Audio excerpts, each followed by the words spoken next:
दोस्तों नमस्कार, मेरा नाम है डॉक्टर के पांडे और आपका इस चैनल पे बहुत बहुत स्वागत है। दोस्तों आज हम बात करेंगे डिटॉक्सिफिकेशन के बारे में। आज के परिवेश में जबकि हम ज्यादातर देख रहे हैं कि तमाम बीमारियां हो रही हैं और इसका एक बड़ा कारण ये होता है कि बॉडी में टॉक्सिन्स का बढ़ जाना। क्योंकि टॉक्सिन्स जब बढ़ते हैं तो टॉक्सिन्स बढ़ने के साथ साथ में ऑक्सीजन की सप्लाई एक एक कोशिका में कम होती चली जाती है, जिसकी वजह से हमारी हर एक कोशिका कमजोर होती चली जाती है। एक एक कोशिका जब कमजोर होती जाती है तो वैसी कंडीशन में आप देखेंगे कि शरीर की जो इम्यूनिटी होती है वो धीरे धीरे कम होती चली जाती है। तो वैसी कंडीशन में हमको जो सबसे ज्यादा जरूरी होता है वो होता है कि हमारे शरीर की एक एक कोशिका स्वस्थ रहे। अब एक एक कोशिका को स्वस्थ रखने के लिए आपके पास एक ही तरीका है कि हर कोशिका के अंदर जो भी टॉक्सिन्स बनते हैं, कुछ तो नेचुरली बनते हैं, माइटोकॉन्ड्रिया के अंदर में एटीपी का जो प्रोडक्शन होता है तो उसकी वजह से बाई प्रोडक्ट बनते हैं, तो वो तो होते ही होते हैं। उसके साथ साथ में वहां पे और जो कोशिका के माध्यम से, ब्लड के माध्यम से टॉक्सिन्स पहुंचते रहते हैं, उन सारे टॉक्सिन्स को भी शरीर से बाहर निकालना जरूरी है। तो ये दो चीजों पे जरूर काम करना चाहिए आपको। एक तो जो टॉक्सिन्स अंदर है उनको निकालना, जो बाहर से जा रहे हैं उनको निकालना। तो उसके लिए डिटॉक्सिफिकेशन का एक प्रोसेस होता है, वो बहुत काम आता है। तो आज हम इसी के बारे में आपसे पूरी चर्चा करेंगे, जिसमें टॉक्सिन्स को बाहर कैसे निकाल सकते हैं। उसके लिए आपको 4 तरीके में बताऊंगा। अगर आप सही तरीके से इन सारे तरीकों का इस्तेमाल करेंगे तो आप डेफिनेटली अपने जितने भी टॉक्सिन्स हैं उनको बाहर निकाल पाएंगे। इसके अलावा 5 होम्योपैथिक मेडिसिन के बारे में भी बात करूंगा, जिसको अगर आप सही तरीके से अप्लाई करते हैं तो आप डेफिनेटली अपने शरीर के जो टॉक्सिन्स हैं उनको इजिली रिमूव कर पाएंगे। तो आइए दोस्तों शुरू करते हैं। आपका इस चैनल पे बहुत बहुत स्वागत है। चैनल पे नए हैं तो सब्सक्राइब कर लीजिएगा। इस तरह की तमाम इन्फॉर्मेटिव वीडियो आप लोगों के लिए हम लेकर के आते रहते हैं। उसकी इन्फॉर्मेशन आपको सबसे पहले मिले, इसके लिए आप नोटिफिकेशन बेल को भी दबा लीजिएगा। अगर वीडियो अच्छा लगता है तो इसको लाइक करिएगा, शेयर करिएगा और कमेंट करके जरूर बताइएगा कि आपको आगे किन टॉपिक पे वीडियो चाहिए। तो आइए दोस्तों शुरू करते हैं। हम बात कर रहे थे डिटॉक्सिफिकेशन के 4 प्रकार के बारे में। 4 प्रकार में जो सबसे पहला प्रकार है वो होता है पानी पीना। आप जानते हैं कि पानी पीने से किसी भी चीज की सफाई करना बहुत आसान हो जाता है। पानी पीने का तरीका क्या हमारा होगा? पानी आप जब भी पिए तो सुबह के समय 1 से 2 गिलास पानी आप गुनगुना जरूर पिए प्रतिदिन। उससे क्या होगा कि आपके शरीर के जितने अंदर टॉक्सिन्स इकट्ठे होते हैं वो सारे सारे टॉक्सिन जब हम फ्रेश होने जाते हैं तो उसी के साथ में निकल जाते हैं। और जब आप पानी पिए तो बिना मुंह धुले, यानी मुंह के अंदर में लार हो, उस दौरान ही आप घूंट घूंट करके थोड़ा थोड़ा पानी पिए, ताकि आपके अंदर जो मुंह के अंदर लार बनी हुई वो आपके शरीर के अंदर चली जाए। क्योंकि जब लार आपके शरीर में जाती है तो वो, उसका नेचर क्या होता है, वो होती है अल्कलाइन। और जब वो आपके शरीर में जाती है तो आपके बॉडी की अल्कलिनिटी को बढ़ाती है, मतलब क्षारीयता को बढ़ाती है। और बॉडी जितना ज्यादा अल्कलाइन होगा, क्षारीय होगा, कोई भी बीमारी उसके अंदर में रुक नहीं पाएगी।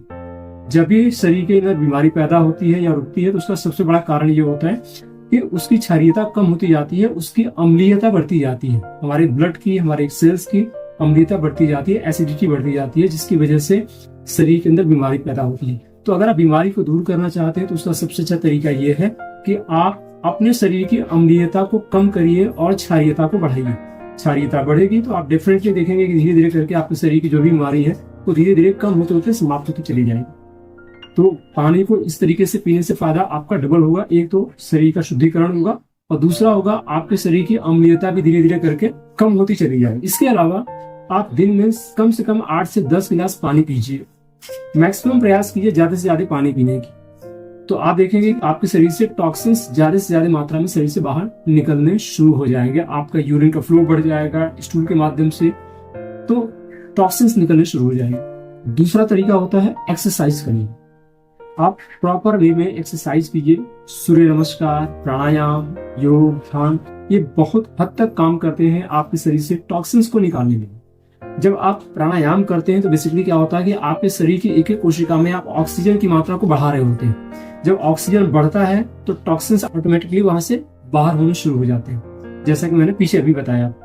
तो आपने क्या करना है कि सुबह के समय में प्रतिदिन कोशिश करिए कि 1 सूर्य नमस्कार, 2 सूर्य नमस्कार से दिन निकलिए। इसके अलावा जो आसन होते हैं, जो ट्विस्टिंग वाले आसन होते हैं, ट्विस्टिंग मतलब जो शरीर को मोड़ा जाता है जिसके अंदर में, तो उसका फायदा क्या होता है कि वो बॉडी के अंदर जो टॉक्सिन्स अलग अलग जगह पे इकट्ठे हुए रहते हैं उनको वो मूव करके वहां से वो हटाने में कामगर होते हैं, उनको वहां से हटाने में यूजफुल होते हैं। तो आप आसन या जिसे हठ योग कहते हैं वो सभी बड़ा काम आता है टॉक्सिन्स को रिमूव करने के लिए।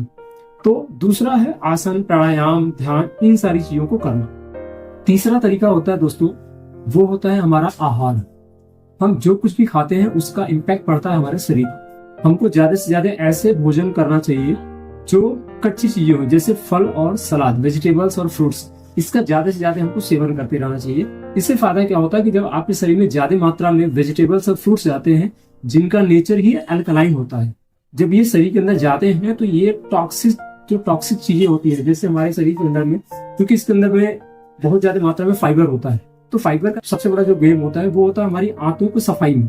आंतें साफ होती हैं तो जो भी हम खाते हैं वो प्रॉपर वे में एब्जॉर्ब होती है, क्योंकि आंतों में मल चिपका हुआ रहता है। तो जब भी हम कोई चीज खाते हैं तो मल भी बॉडी में एब्जॉर्ब होना शुरू हो जाता है, जो कि हमारी बॉडी की टॉक्सिन्स को बढ़ाती है। मतलब ब्लड के अंदर में जो टॉक्सिन्स होते हैं या कह सकते हैं एसिडिटी होती है, तो वो भाई मल क्या है, गंदी चीज है, वो शरीर के अंदर जाएगी तो उससे भी प्रभाव पड़ता है हमारे बॉडी के ऊपर में। तो कच्ची चीजों का ज्यादा से ज्यादा सेवन करना, इसके साथ में आप ऐसा कर सकते हैं कि आप जो बाहर की चीजें होती हैं उनको अवॉइड करें। हफ्ते में एक दिन कम से कम उपवास या फ्रूट जूस पे रहें। आप बॉडी को डिटॉक्स करने के लिए एक और चीज का इस्तेमाल कर सकते हैं, वो होता है चुकंदर और गाजर के जूस का सेवन कर सकते हैं। तो इस तरीके की जो चीजें होती हैं जो बॉडी को डिटॉक्स करने में बहुत काम आती हैं, इनका आप ज्यादा से ज्यादा अगर सेवन करते हैं तो बॉडी आपकी इजी वे में डिटॉक्स होनी शुरू हो जाती है। चौथा तरीका होता है एरोमा थेरेपी और तेल मालिश। दोस्तों, तेल मालिश बहुत जरूरी होता है। अगर आप नॉर्मल वे में आप नारियल के तेल से या तिल के तेल से अपने शरीर की मालिश कीजिए प्रतिदिन नहाने से पहले, तो आप देखेंगे कि आपके शरीर के जो टॉक्सिन्स होते हैं वो धीरे धीरे रिमूव होने शुरू हो जाते हैं। आप हफ्ते में 15 दिन में कभी कभी आप गर्म पानी से भी नहाने का प्रयास करें। हल्का गुनगुना पानी, उसके साथ में आप कोई भी तेल डाल सकते हैं उसके अंदर में। तो आप गर्म पानी से जब नहाते हैं तो बॉडी के अंदर जो टॉक्सिन्स होते हैं हमारे एक्सटर्नल एरियाज में, वो भी इजी वे में स्किन के माध्यम से बाहर आने शुरू हो जाते हैं।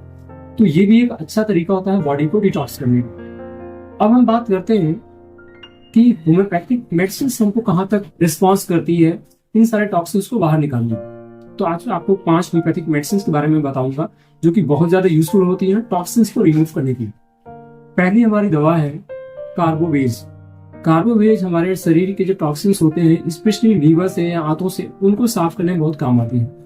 आप देखेंगे कि कार्बोवेज ऐसी कंडीशन में भी दी जाती है जबकि हमारी वाइटलिटी लो होती है। वाइटलिटी लो होने का मतलब क्या होता है? वाइटलिटी यानी हमारे शरीर की जो इम्यूनिटी है वो लो है, बॉडी कोल्ड हो जाता है। ऐसी कंडीशन में आप देखेंगे कि गैस बनती है, डकारें आती हैं, और ऐसी कंडीशन में आप देखेंगे कि शरीर की वाइटलिटी जब लो होती है तो उसका कारण ही ये होता है कि हमारे शरीर में टॉक्सिन्स इकट्ठे हो गए हैं। तो उन सारे टॉक्सिन्स को स्टूल के माध्यम से, यूरिन के माध्यम से बाहर करने में काफी मदद करती है कार्बोवेज। तो कार्बोवेज 200 पावर का आप दिन में सुबह दोपहर शाम, या 30 पावर का सुबह दोपहर शाम आप इस्तेमाल कर सकते हैं कुछ दिन के लिए। तो आप देखेंगे कि अगर गैस की समस्या आपको है, लीवर से संबंधित कोई समस्या है, तो उसमें आपको काफी मदद मिलती है। दूसरा है नक्स भूमिका। नक्स भूमिका, जब बहुत ज्यादा भोजन करने के बाद अगर अपच की समस्या हो, हमारी इम्यूनिटी पूरी तरह से जो टॉक्सिन्स है उनको रिमूव नहीं कर पा रही हो, खाने को अच्छे से पचा नहीं पा रही हो, कहीं जैसे लीवर या आपकी जो आंतें होती है वो इन्वॉल्व होती है, तो वैसी कंडीशन में स्पेशली आंतें अगर इन्वॉल्व होती है जो कि खाने को पचा नहीं पाती है, स्टूल बार बार जाना पड़ता है सुबह के समय में, तो ऐसी कंडीशन में नक्स भूमिका 30 या 200 पोटेंसी को रात के समय में एक बार ले करके आप अगर कुछ दिन लेते हैं तो आप देखेंगे कि अगर बार बार स्टूल जाने की समस्या हो रही है, पेट में पाचन सही नहीं हो पा रहा है, तो जो आंतों के टॉक्सिन्स है उनको रिमूव करने में काफी मदद मिलती है इससे। तीसरी दवा हमारे दोस्तों है वो है बर्बेरिस वल्गेरिस। बर्बेरिस वल्गेरिस आप जानते हैं किडनी की एक स्पेसिफिक दवा के तौर पे जानी जाती है। वैसे तो होम्योपैथिक में कोई दवा स्पेसिफिक नहीं होती है, लेकिन फिर भी किडनी पे इसका अच्छा प्रभाव है। तो इसका मदर टिंचर फॉर्म में 15-15 बूंद आधे कप पानी में सुबह दोपहर शाम अगर आप 3 बार लेते हैं और कुछ दिन तक लगातार लेते हैं, तो आप देखेंगे कि अगर आपकी जो किडनी है वहां से जो टॉक्सिन्स हैं या यूरिक एसिड है, यूरेट्स है, या और भी जो चीजें हैं जो कि स्टोन को फॉर्मेशन करने में मदद करती है, वो वहां से रिमूव होने शुरू हो जाते हैं। तो किडनी की सफाई के लिए बहुत अच्छी दवा मानी जाती है berberis vulgaris mother tincture form में। चौथी दवा हमारे दोस्तों है वो है चेलिडोनियम क्यू। चेलिडोनियम क्यू ऐसी कंडीशन में जबकि जॉन्डिस की सिचुएशन हो या हमारे शरीर में पित्त बढ़ा हुआ हो, तो वैसी कंडीशन में जो हमारे लीवर के अंदर पित्त बढ़ा हुआ है तो उसको ठीक करने में काफी मदद करती है। चेलिडोनियम क्यू को मदर टिंचर फॉर्म में लिया जाता है, क्यू फॉर्म में। इसमें से 10 बूंद सुबह दोपहर शाम आधे कप पानी में डाल करके 3 बार आप कुछ दिनों तक ले सकते हैं। इससे फायदा क्या होता है कि जो भी लीवर के अंदर में पित्त बढ़ा हुआ है उस पित्त को कम करने में काफी मदद करती है। इवन जॉन्डिस की कंडीशन में भी काफी अच्छा रिस्पॉन्स करती है। जब भी जॉन्डिस की कंडीशन हो या ऐसी कोई कंडीशन होती है जिसमें पित्त बढ़ा हुआ मिलता है तो वहां पे इसका इस्तेमाल किया जाता है। हमारी जो 5वीं दवा है दोस्तों वो है लाइकोपोडियम। लाइकोपोडियम बहुत अच्छी दवा है ऐसी कंडीशन के लिए जबकि पेट में गैस बनी हो, स्पेशली हमारी आंतों में नीचे के साइड में नीचे से गैस पास होती है, उससे आराम मिलता हो, तो इस कंडीशन पे बहुत अच्छा वर्क करती है लाइकोपोडियम। लाइकोपोडियम को हफ्ते में एक बार ले सकते हैं और ये कुछ दिन तक अगर आप लेते हैं तो आप देखेंगे कि अगर गैस की समस्या हो रही है तो उसमें आपको निजात मिलती है। इवन ये लीवर पे भी बहुत अच्छा असर करती है। चिल्ड्रोनियम की क्रॉनिक मेडिसिन है तो लीवर की सफाई में भी इसका रोल, लीवर को डिटॉक्स करने में बहुत अच्छा काम करती है। तो दोस्तों ये कुछ एक मेडिसिन है जो कि हमारे शरीर में बहुत अच्छा काम करती है बॉडी को डिटॉक्स करने में। मैं हमेशा रिकमेंड करता हूँ कि इन दवाओं को आप अगर प्रॉपर आपको जानकारी है तो आप खुद से यूज करें, अदरवाइज किसी डॉक्टर की सलाह पर इसको आप लें, किसी डॉक्टर की देख रेख में ही इसको लें, खुद से इसका इस्तेमाल न करें। ये जानकारी के तौर पर लें इसको, और अगर ये जानकारी आपको अच्छी लगती है तो उसको अपने उन सारे दोस्तों में शेयर भी कर सकते हैं जिसको इसकी आवश्यकता है। आज के समय में किसी भी बीमारी से बचने के लिए आपको जरूरत है बॉडी को डिटॉक्स करने की। मेडिसिन कम से कम इस्तेमाल करिए। अंग्रेजी दवा तो बिल्कुल मैं बोलता हूँ आप इस्तेमाल मत करें, क्योंकि इसका जो सबसे बड़ा साइड इफेक्ट होता है वो आपके शरीर में टॉक्सिन्स का इकट्ठा होना हो जाता है। आपके शरीर में टॉक्सिन्स इकट्ठे होते हैं, आपकी बॉडी की इम्यूनिटी कम होती चली जाती है। ऐसे बहुत सारे केसेस मैंने देखे, इसलिए आपको रिकमेंड यही करता हूँ कि कोशिश करिए कि आपको अंग्रेजी दवा न खाने की आवश्यकता पड़े, उसको आप रिप्लेस कर दीजिए होम्योपैथिक या आयुर्वेदिक दवाई से, जो कि आपकी बॉडी के लिए सेफ है। तो दोस्तों उम्मीद करता हूं कि ये जानकारी आपको अच्छी लगी होगी। जानकारी अगर अच्छी लगी तो कमेंट करके जरूर बताइएगा और लाइक जरूर करिएगा अगर आपको ये वीडियो अच्छा लगता है, क्योंकि आपका लाइक 1 सेकंड लगता है आपको लाइक करने में। देखिए बहुत सारा काम हमारा होता है, आपके एक लाइक से यूट्यूब को लगता है कि नहीं हाँ वीडियो में कुछ जानकारी है, तभी वो इसको आगे और फॉरवर्ड करता है। चैनल पर नए हैं तो सब्सक्राइब जरूर करिएगा। फिर मिलता हूँ आपसे कोई इन्फॉर्मेटिव वीडियो, तब तक अपना ख्याल रखिएगा। जय हिंद, जय भारत दोस्तों।